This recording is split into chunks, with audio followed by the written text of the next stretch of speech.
I shared a video where I used just roasted granuts and not granite paste to make some peanut butter soup, and it went so well. I absolutely loved it, and so I'm repeating it. My name is Yanoki. Thank you so much for clicking in. So I have here some roasted granuts that I got from our local market. I peeled them nicely, and I'm just going to crush them in my grinder. You can go ahead and do this directly in your blender without necessarily crushing it, okay? But I decided to do that because I have the grinder and I feel like it will sort of reduce the pressure on my blender. So I added just a little water to blend. Very important that you don't pack it with so much water, else it will not blend well. You may have particles of peanut butter of the granite in it, and we don't want that. So after blending it smooth, I'm adding in some ginger that I've grated, some scotch bonnet pepper, and this video is to satisfy my subscribers that I love so much. And the last video I shared, some people asking me, you why didn't you add tomato paste? Why didn't you add tomato paste? I don't have anything against tomato paste at all, but then I prefer to use fresh tomatoes and carrots, okay? But I am doing this for you. I am doing this to satisfy you, okay? So I added one sachet of tomato paste and some onions, and I'm just going to blend this nicely. Adding these ingredients to blend this peanuts, it just took it to a different level, especially the onions, ginger, and pepper. Boy. So I just go ahead and empty this into my saucepan, rinse my blender, and then I'll be stirring this from time to time. For today's recipe, we'll be using oxtail, and I have this blended spice mix that I have a recipe on the channel. I'm using some turmeric and ginger powder. I'm going to add some seasoning cubes, some local spice blend, and salt.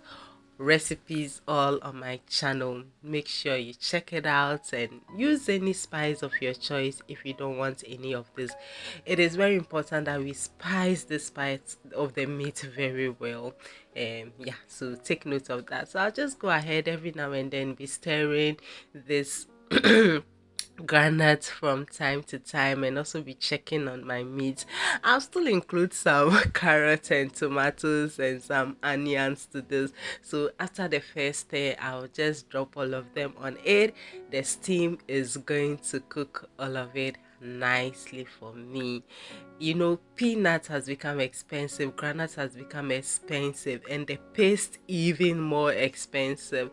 So doing it this way is much easier, and I'm loving it. Okay, so you go ahead, stir your peanut butter or your granite mix from time to time until it begins to splatter.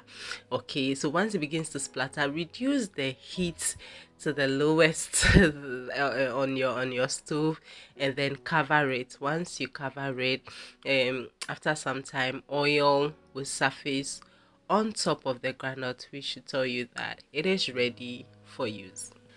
I'll go ahead and take out the veggies that are steaming from the juices of the oxtail, okay? So because I wanted to stir this and the tomato is already soft, so if I stir this, it will crash. Yeah.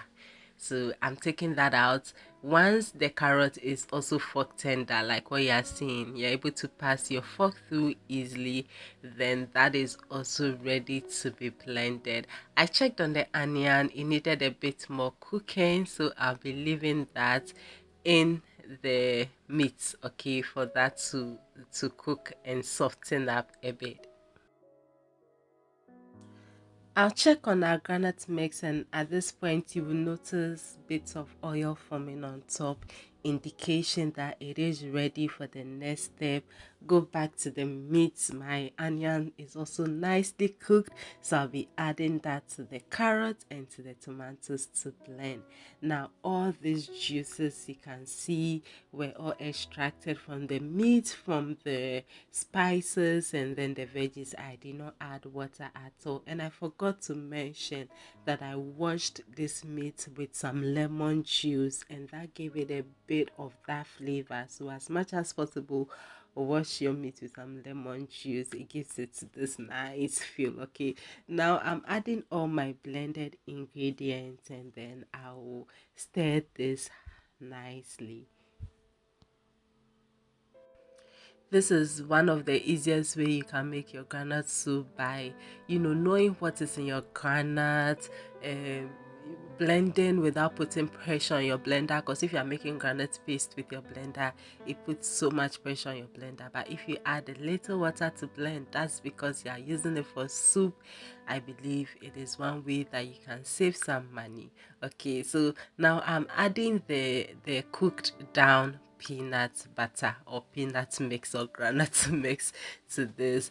Give this a nice stir, and then I'm not making granite stew. I think I've seen a recipe before of granite stew. I think in some of the African countries, I'm looking forward to doing that someday. But this is a Ghanaian granite soup, and we add some water. So the consistency depends on you, depends on how thick or light you want this. Okay, because of what I'm using it for, I don't want it too light, I don't want it too thick as well, so somewhere in the middle. And then I'll just cover this halfway and let it boil. I'll throw in some, scotch, some paposhito, some pepper for some fragrance and some flavor. And as you see all the oil settling on top, indication that your soup is ready. Have this with rice, have this with yam, my favorite gari, granite soup, and some boiled ripe plantain. My name is Sianoki. Thank you so much for watching. I'll see you again in another video. Bye.